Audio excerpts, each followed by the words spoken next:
This podcast is brought to you by Mapper Forward's new Patreon community, the Global Coffee Think Tank. Check the show notes or head to patreon.com/mapperforward to find out how you can become a member today. Dr. Sarada Krishnan, welcome back to the Daily Coffee Pro by Mapper Forward. We are on episode 5 of 5. This is our final episode, and today we're going to talk about the future of coffee crops and the stability into the future. We're going to sprinkle a little bit of in this discussion about what role women, you being the director of the International Women's Coffee Alliance. I'd love to involve that in this discussion if we can. Yeah, we'll do that. Perfect. So when we look at what your role is with the Crop Trust and what the future is of coffee, given all the volatility that exists in coffee crops right now, what do you think, let's say 50 years from now, or even sooner, if the world lasts beyond the next 15 years with the way things are going, where do you think the coffee crops get to from here? Sure. We with the Crop Trust and World Coffee Research, we developed the Global Coffee Conservation Strategy in 2016 and 2017. Mm-hmm. And what we did is we did a survey of all the gene banks, the national gene banks. Almost every coffee producing country have coffee gene bank, which are vehicles for their own breeding programs. They use the germplasm that is conserved in the gene banks for their own breeding programs to develop varieties for the use by their local farmers. Okay. And so we identify 6 high priority action items in the global strategy. And a majority was like safety duplication was one of them. And the biggest thing was to do a funding mechanism for all these gene banks. And so the Crop Trust has developed an endowment fund, but we haven't raised the money. We need to raise $25 million to support this endowment fund. And we really need the coffee industry to be part of this effort to conserve coffee, because it is looking into the future of coffee to protect the coffee crop. So that way all the people who are cultivating it, as well as all the consumers, get the crop. It is sustainable to produce a crop. So when you say you need the coffee industry to get involved, I apologize for interrupting there, but can we drill down on that a little bit more? How can the coffee industry get involved in this project? I think the funding, I think it all boils down to funding, because coffee research is drastically underfunded. Mm-hmm. And to protect these genetic resources and for coffee research, the industry also needs to be part of the efforts to solve this problem. And so by industry, who do you mean specifically? Cafe owners? All the coffee companies, all the coffee companies who are the multi-million-dollar companies that rely on coffee as for their income for the company itself. So, okay. Is the SCA involved in this? The specialty, the conversations, we always have conversations at the RICO. We are trying to promote that to the coffee industry. Mm-hmm. Through they provide the platform to have these discussions. Okay, great. That might be a question that I ask Yanis when he comes on the podcast. I'll just drop that in there and see if we can get some of that funding spinning your way. So with this research, if we can get that funded, what does it mean for the future of coffee? So it is ensuring that whatever we are conserving get used. We are supporting the gene banks, so that way they are conserving all these genetic resources and making them available for research work to develop more resilient varieties. So it is the conservation and the use of it. So it's not enough that we just conserve these genetic resources. We also need to ensure that they are being used to develop varieties for the use by farmers. And does that benefit any one region in particular? Like, let's say Brazil decided to get behind that and throw a whole bunch of money behind that, does that benefit their agricultural community more than others, or is this a global effort? It will definitely, I mean, it is country specific because the countries right now, the way it is set up is the countries are doing their own research to develop varieties for their own farmers. So it is an investment that the country is making through the gene bank. So we really need to look at it from a global level to ensure that the entire global coffee community benefits from the conservation. So that's where the crop trust comes in. When the crop trust gives funding, it is for the global benefit of the crop itself and all the producers growing it. But when a country invests in something like this, then it only benefits the growers within that country. Right. Do you foresee, if things don't improve, do you foresee coffee becoming a luxury product? I think we are still a few years, many years away, maybe decades away from that. But I think eventually, if investment is not made, that could become that might become the case. Okay. So we still have a window to fix that now. Yes, we do have a window to fix that now before those genetic resources are being lost. Because many of the, like if I talk about Madagascar, a lot of the native forests are being lost.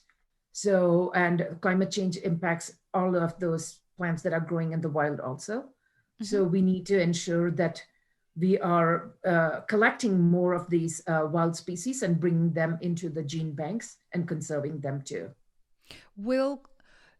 From your understanding, will optimum coffee growing regions shift around the world as the climate shifts, do you think? It could. There have been a lot of studies, climate change studies, that have predicted the loss of coffee growing areas and other areas becoming conducive for coffee growing. But then with Arabica, the higher you go in altitude to grow Arabica coffee, even though on a map it can say it is conducive, but you don't know the on the ground situation. Is it rocky soils or not? And and the farmer who has the farm is not going to benefit. It will have to be somebody new, and that farmer has lost his livelihood. And so generations of information. Yeah, it is a complex system because on a map, you can always say, okay, this area can become conducive, but is the land suitable for coffee cultivation? Right. Now, if we bring the conversation to women in coffee, what do you think the future role holds for women on the agricultural side of coffee?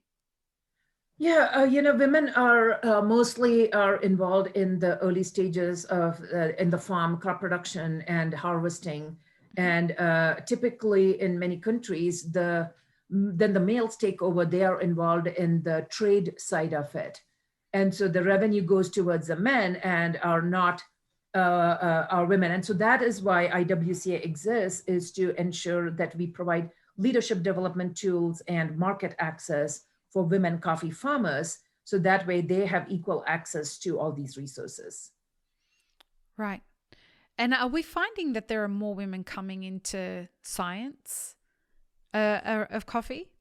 It is, I try to go and talk to girls or students about women in coffee and women in STEM fields. And we really need to get more women and girls involved in coffee science and in general science itself. And I think there are women farmers, and but mostly a lot of it is controlled by men. And we really need to get more women involved in politics, because the advocacy comes from that's where the advocacy is. So more and more women need to take leadership roles in advocacy and politics. There are women that come into our industry as young women. They come straight out of college or while they're in college, and they start working in the coffee industry. And a lot of the time they say to me, how do I make the most impact in the future of the coffee industry? What do you have to say to those young women? I think we all have to work hard. Hard work is where, and visibility. And I think make yourself visible don't just sit in the background, because sometimes when you may be the only woman at the table, but make sure that your voice is heard when you are at the table. Because if you are given a place at the table, then that is your opportunity to ensure that your voice is also heard.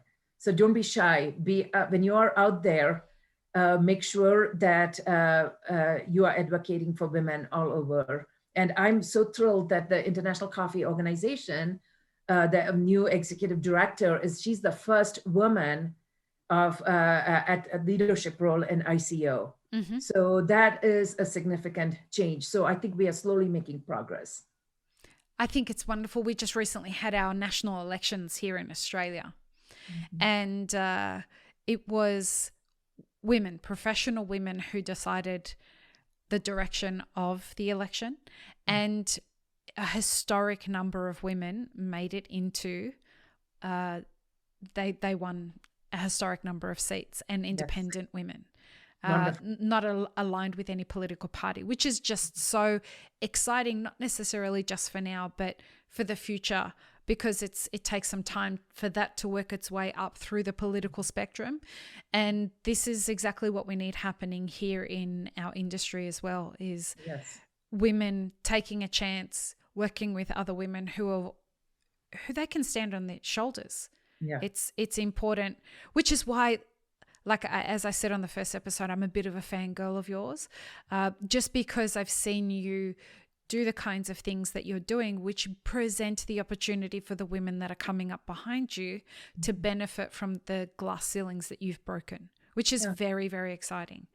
And I do want to thank you for the work that you're doing, because I find you to be quite inspiring, and it encourages me to continue asking a lot of the hard questions that we address on this podcast and in the consulting work that I do with people. So I appreciate you, and I look forward to continuing to follow your career into the future. Yeah, thank you, Lee. And thank you for giving this platform. I mean, having this platform to address these issues. So that way it brings to the forefront to the public, because we need to educate the public, and this is a great forum that you have created to educate the public.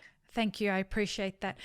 As we wrap up, please tell people where they can connect with you and where they can read more about your work. Well, I'm on LinkedIn, as well as a lot of my research papers are on ResearchGate. Mm-hmm. So you could find all my scientific papers at ResearchGate, and or at the IWCA website. If you haven't signed up for a newsletter, we do a monthly newsletter. So please sign up for a newsletter, and you will hear about what we are doing with women in coffee. Perfect. Thank you, Sarada. It has been an absolute joy and a bit of a highlight for me to have this conversation. So I hope we'll get to see you again on this podcast. Okay. Thank you. Thanks for having me. It's been a pleasure. Thank you very much. Peace, love, and peanut butter, everybody. I hope you enjoyed this series, and we'll see you in the next series starting next week. Peace, love, and peanut butter. Have an amazing rest of your day. Thanks, friends. If you enjoyed this video, here's what you should check out next. Consider supporting Map It Forward on Patreon, and be sure to subscribe and hit the notification bell before you leave.